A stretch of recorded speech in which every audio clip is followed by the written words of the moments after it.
not typing anything else in, because every time I try to type it in, it kicks us off, and then my topic is gone again, but here we go for the 4th time. So, maybe we'll stay. Maybe we won't. Yeah, my Facebook is not even, These weird. headphones don't work. they don't? That's fine. Make sure when you guys are talking, get that microphone up. Can't hear. Yeah. Yeah. Pretty easy, huh, Bobby? Yeah, sure. Just cruise through it. All right, we start this one. I'm going to go through our available now and coming soon homes, Okay. and then we'll do a little round table with little double B over here. Double B. I like it. Okay.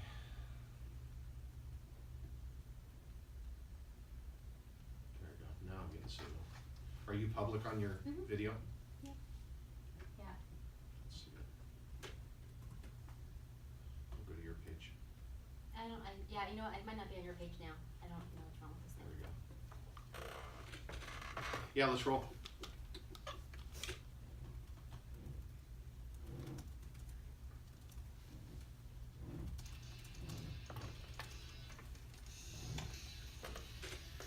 Hey, welcome back to the show. This is your Real Estate Power Hour. I'm Jason LaFlesch, joined by Josh Nestal with AmeriFirst Financial. We have some special guests in here, or a special guest. We haven't had a guest for a Hold on. while. Yeah, but special guests also. I mean, they're Sandy and Alicia.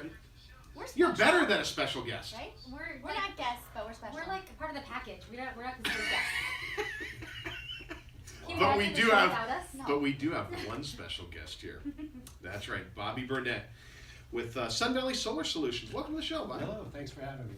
Hey, so why don't we dive right in here? First of all, your phone number is 480-689-5000. But let the listeners know, who is Sun Valley Solar Solutions? Sure. Sun Valley Solar is an Arizona-based company. We don't really go outside of Arizona unless maybe it's a large commercial job. Mhm. Started by 2 Intel engineers in Ah. the Chandler location. They're still there every day, both of them. Each and every day they're both there. Russ Patzer's the owner, president, CEO. Joe Messner's the vice president. Mhm. And did I mention they're ex-Intel engineers? You did. It's so one thing I just absolutely love about being there is most of the folks there that are integrators or designers come from an engineering background. So it's a little different approach than a lot of companies have. But anyway, about 12 years ago they fired up. They more or less started it because they just wanted to have solar on their own houses. So they didn't start the business that long ago. They just started putting solar on their own houses, and before they knew it, they were having friends and family request to do it on their houses, and that turned into something they just didn't have time to do both. So Gotcha. they both left Intel, started Sun Valley Solar. It's going on 11 and a half years now. Wow. Been cash flow positive the whole time. It's been, the first year was, like every new company, a little struggle, but they're ex-Intel engineers. They pay a lot of attention to the way they do everything. If anybody out there is familiar with Six Sigma and Kaizen processes, it's an open door process. Come and check it out. It's very neat the way the whole place is set up. Very cool. So there's a lot of listeners right now going, I've heard of solar. I know a friend that has solar. I've never really asked my friend like how it benefits them or really how it works. So if someone's interested in solar, I mean, what's the perfect possible client for you guys? I mean, do they just give you a call and then you give them the information, or how does that work? Sure. I'm going to try to condense it down because it's a Do long that. conversation. Alicia is how I came to Yes. meet with you guys today. And that was an hour and a half conversation or so. And, Right. and it usually is because there's no one size fits all. And that's a common myth we in our industry is, hey, somebody will show up and say, here's what you need, Mm-hmm. without having any real conversation with you first. Gotcha. Because there are lots of approaches. So let me just kind of condense it down. If you're going to be in your house a little while defined by what I'd say 3 years or more.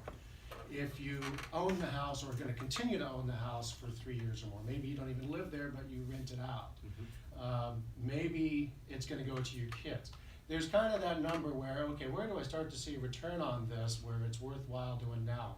2 or 3 years, you aren't going to get your full return on investment, but you're going to get enough back and grandfather yourself into certain conditions that the utility companies happen to have today that they're not going to have next year and the year after. History tells us that every couple, 3 years, the utility company changes their programs. Mm. History also tells us that anybody that has solar gets to grandfather into the program they were under before. Mm-hmm. And history also tells us that those older programs are always better than what they propose in the future. Hmm. And the reason is it's all about what's in it for them, meaning utility companies. And anybody here drive home on the freeway? Yep. Yep. Anybody listening drive home on the freeway? Then you know what I'm talking about. That freeway traffic tells the story. Here's what utilities struggle with: is everybody get in that 3-hour time span between around 3:30 and 6:30. What happens? Everybody gets home. That's right. And when they do, what happens? They turn their AC down, they turn their oven on, all the game systems and TVs, the house comes back to life. Yep. Utilities are having a really hard time with that. Hmm. They don't have a hard time delivering power the rest of the day, they have a hard time with that. That's the reason we're seeing the changes. In fact, APS is gonna have a big change. Everybody that's an APS customer, if you didn't get the letter, you probably got it in the trash, it looked like junk mail, but everybody in APS is gonna have to change their program, pick a new plan to be on, come April of this year, 2018. Unless, guess what? Unless you have solar, you don't have to pick a new plan. Everybody with solar gets to be grandfathered on old one. Yay, that's me. That's you. And it is a little, it's too late now, by the way. The applications had to be in by the end of 2017, so that's come and gone. But the point is, this isn't the first time we've seen this with APS, nor SRP, nor Tucson Electric Power, any of the big utilities in the state. They all basically operate the same way. They have different rule sets, but they're always looking for what's gonna serve that, what we call demand, Mm-hmm. better for them without having to add new stations, new coal production centers. The utility companies are being responsible in that respect, but it's always about how can they do it better for them. Okay. Do you have a question? Yeah, I was just gonna Yes, sir. ask, I mean, I know how long our process took, cause it has to go through the state, it has to go through, or the city and APS and all that good stuff. How long do you think the process takes normally? Normally, the process is a 8 to 12 week process. Right. When APS did what they did, same thing we experienced with SRP back at the end of 2014 when they did something very similar. When APS announced the change, we had about 5 times the amount of applications, and I'm not talking about just our company, I'm talking about the industry at large in Right. Arizona. In APS, customers had about 5 times the applications they typically get in a year, and we got them in 3 months. So my point, I guess, is don't do what I did and wait till the summer and think, oh, we're gonna get solar this year and we'll take care of our bills this summer, because it does not work that way. Well, the best time to go solar is yesterday. In the solar coaster industry, that's Solar coaster. coaster. that's what we call it. The ebb and flow, there's 30 some odd utility companies in this state alone. Right. And a lot of people don't realize that. They think of utility company as their utility. Mm-hmm. And whether it's Salt River Project, SRP, Mhm. or Arizona Public Services, APS, Mhm. or Tucson Electric Power, or Unisource, there's a bunch of big ones that make power. And there's a bunch of small ones that resell that power that's been made by some other bigger company. Hmm. They're resellers.